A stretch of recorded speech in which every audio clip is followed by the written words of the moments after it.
E a gente continua falando sobre saúde, desta vez a respeito da saúde da capital sergipana. Você já está vendo aqui, está comigo a Vanesca Barbosa, ela é secretária municipal de saúde aqui do município de Aracaju. Secretária, muito obrigado e principalmente por atender esse nosso pedido, por estar aqui logo cedo.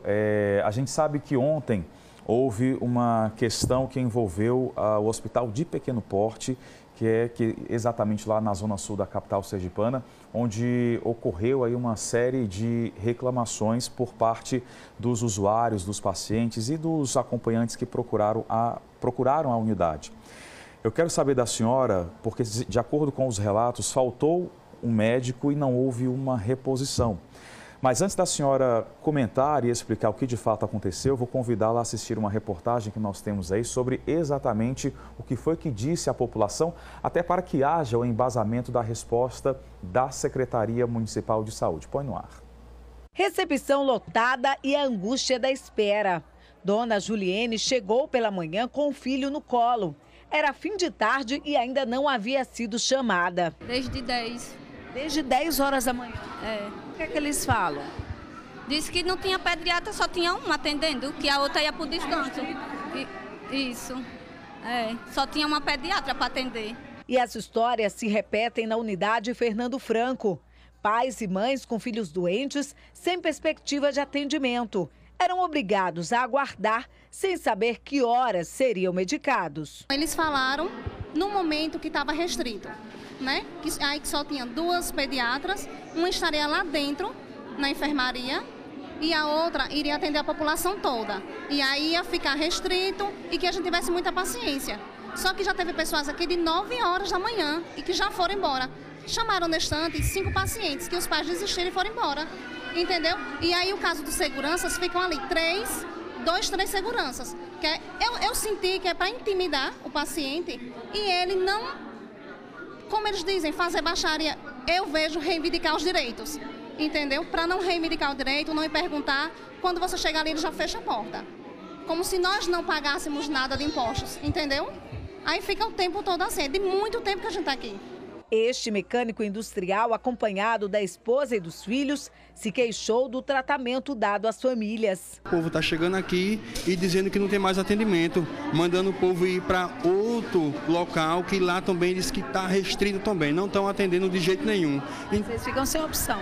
Nós estamos sem opção, nós estamos aqui abandonados, tratados como lixo. Botaram ali vigilante ali, já chamaram a guarda municipal para intimidar a gente. No mural constava que 2 pediatras e 2 clínicos estavam de plantão. A informação de funcionários que preferiram não gravar entrevista é de que a parte interna do hospital está superlotada.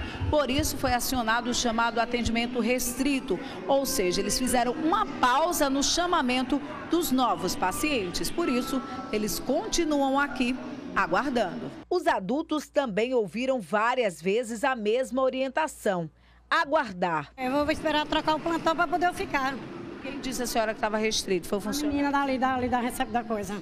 Que não vai chamar tão por enquanto? Não, que está restrito, que não tem médico. Aí eu disse, então eu vou ficar no de noite. Aí eu vou ficar ali. É o único jeito que tem que fazer isso. Maria Elza, 64 anos de idade, desistiu de vez. Voltou para casa depois de uma tentativa frustrada. Estou indo embora, porque não tem clínico, né? Vou ficar fazendo o quê aqui, né? Tem que ir embora. Então, secretária, bom dia mais uma vez. O que foi que houve lá no hospital? Em relação à pediatria, a escala estava completa. Nós temos 3 pediatras em cada turno. O que acontece é que nós tínhamos uma criança mais grave na estabilização. E quando nós temos uma criança mais grave, o médico ele precisa dar um suporte maior. Então, realmente, ele sai da porta, né, e vai dar esse suporte dentro da unidade. Então, ficam realmente 2 profissionais. O que também a população, a gente precisa que a população entenda, é que a gente trabalha com a classificação de risco. Então, 80% hoje do atendimento nas nossas urgências são atendimentos que podem ser feitos nas unidades de saúde. Pela classificação de risco, os atendimentos chamados de azul, eles podem demorar até 4 horas de espera, porque a gente precisa atender primeiro aquele que tem uma necessidade maior. Então, por isso que a gente alerta a população, os casos de menor gravidade, procurem as unidades de saúde em virtude justamente de evitar essa superlotação nas unidades emergenciais. E a questão da denúncia da comunidade onde um médico faltou. Então, essa não procede, foi por causa desse deslocamento, digamos assim? Não, na pediatria nós estávamos com a escala completa e o problema da pediatria foi exatamente esse. Um dos médicos estava dando suporte dentro da unidade. Na clínica médica, nossa escala era de 4 médicos e um servidor colocou um atestado, então ficaram 3. Em virtude da grande demanda da população, que em sua maior parte eram casos mais simples, então realmente sobrecarregou a unidade. Então o médico coloca para dentro, vai fazer exame, vai aguardar resultado, então isso superlota a unidade. O que a gente alerta a população? Os casos mais simples, procurem as unidades de saúde e não as emergências, justamente para evitar essa espera. Porque 80% dos casos são resolvidos nas unidades de saúde, não precisam estar nas emergências. Porque aquele que chegar com a maior gravidade, ele vai passar na frente daquele que chegou mais cedo, né? O que chegou mais cedo com a gravidade menor, ele tem que acabar esperando mais. Mas não existe, ou se existe, qual é o plano exatamente da secretaria, na falta de um, quem cobre o horário do outro? Depende muito do aviso do profissional. Quando o profissional avisa com uma certa antecedência, nós conseguimos encontrar um outro profissional para suprir a escala. Mas quando o profissional avisa em cima da hora, a gente tenta colocar um profissional para substituir, mas às vezes a gente não consegue. O profissional médico, ele trabalha em vários lugares, né? Então, a gente realmente, assim, lamenta, né, o acontecido. Estamos tentando reforçar as nossas escalas, mas infelizmente é algo que foge da nossa governabilidade, porque o profissional estava escalado e apresentou um atestado de última hora. Então a gente realmente não conseguiu suprir a necessidade naquele dia. Esse profissional, ele segue afastado hoje?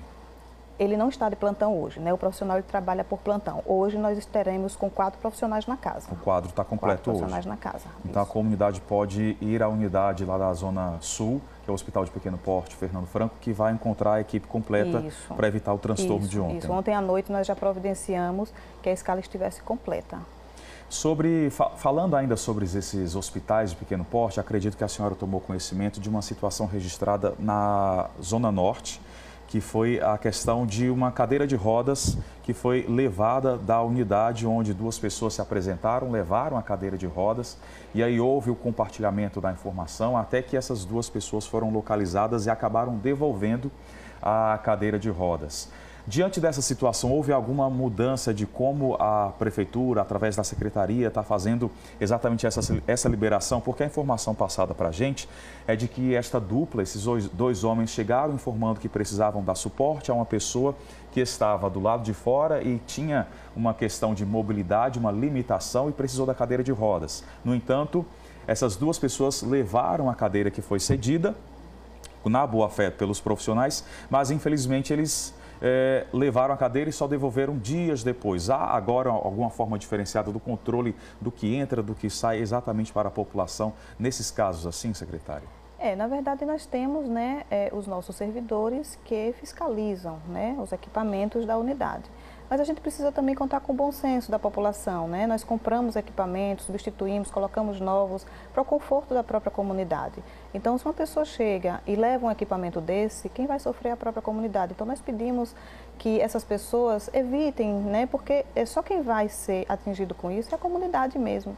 Nesse mesmo dia, nós soubemos que também, não sei se foi a mesma dupla, também fizeram no equipamento do Estado. Então, a gente lamenta e alerta a população que tudo que o poder público compra, né, é para atendimento da própria comunidade. Então, que evite fazer esse tipo de coisa, porque só traz o prejuízo.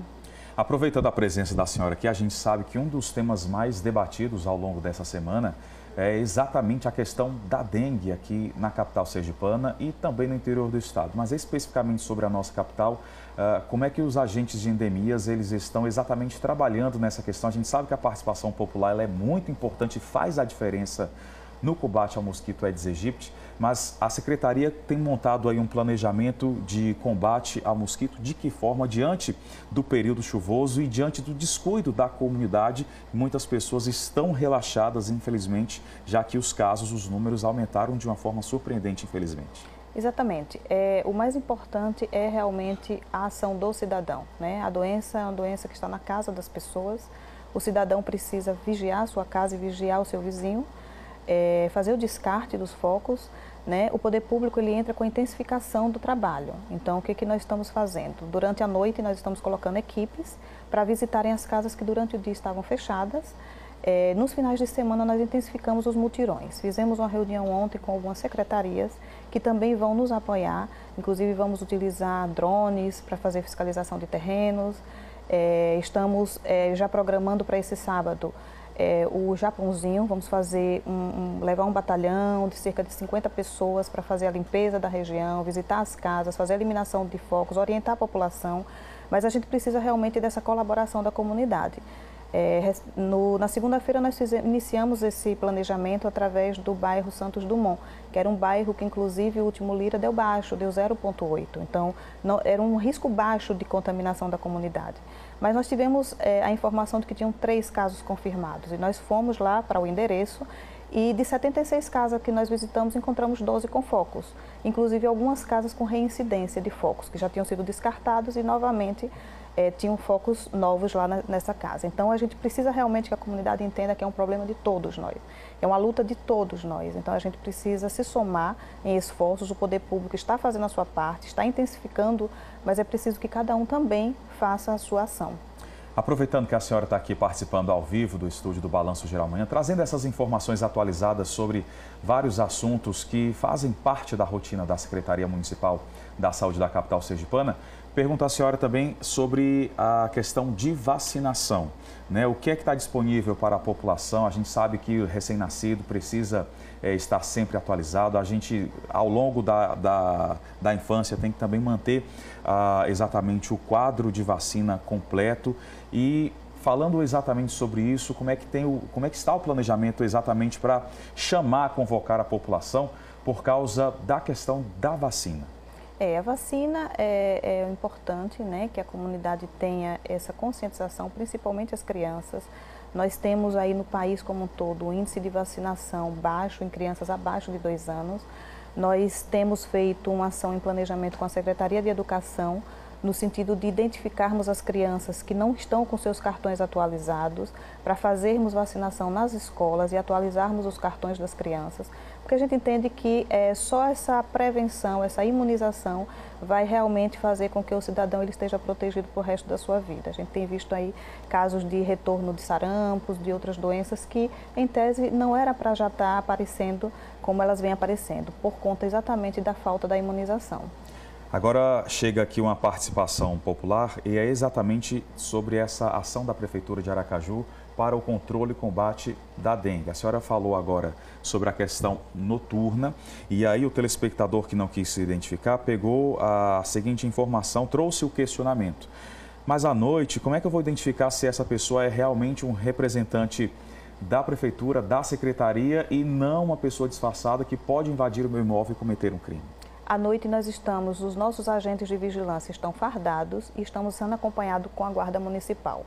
Então, a comunidade pode ficar tranquila que o nosso agente estará identificado para que ele saiba que realmente é uma ação da Secretaria. Hoje nós estaremos na zona de expansão. Eles também podem acompanhar o nosso cronograma. Ontem nós estivemos no Jardim Centenário e hoje estaremos na zona de expansão. Inclusive, nós estamos abordando nessa questão da dengue desde o início da semana, quando houve. A gente sabe que tem também o levantamento do Lira, né, ao longo desses dias. E a expectativa, claro, é sempre de que melhore, mas diante dos quadros de doenças, de notificações, de confirmações, mais de 750 casos confirmados em todo o estado de Sergipe, isso acende o alerta do combate diário. E a gente vai trazer agora, secretário, uma reportagem exatamente sobre essa questão da dengue. Eu vou pedir para a senhora também acompanhar agora com a gente aqui na tela do BG Manhã. Que um menino de 5 anos morreu em Aracaju em decorrência de complicações da dengue. Este é o primeiro caso da capital.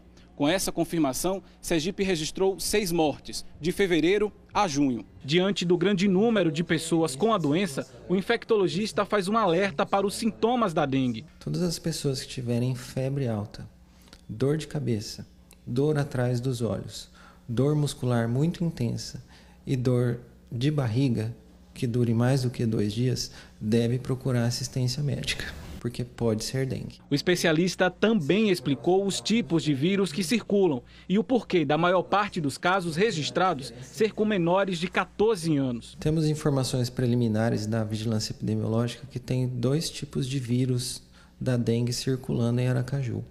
Isso é importante porque quem já teve dengue uma vez, se tiver um novo vírus circulando pode ter dengue novamente. Então, a pessoa que já teve dengue no passado não pode estar tranquila, porque ela pode ter dengue novamente.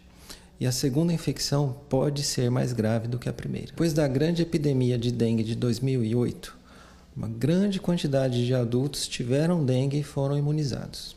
As crianças que nasceram depois de 2008 nunca tiveram contato com dengue, então tem um grande número de crianças que estão suscetíveis à doença.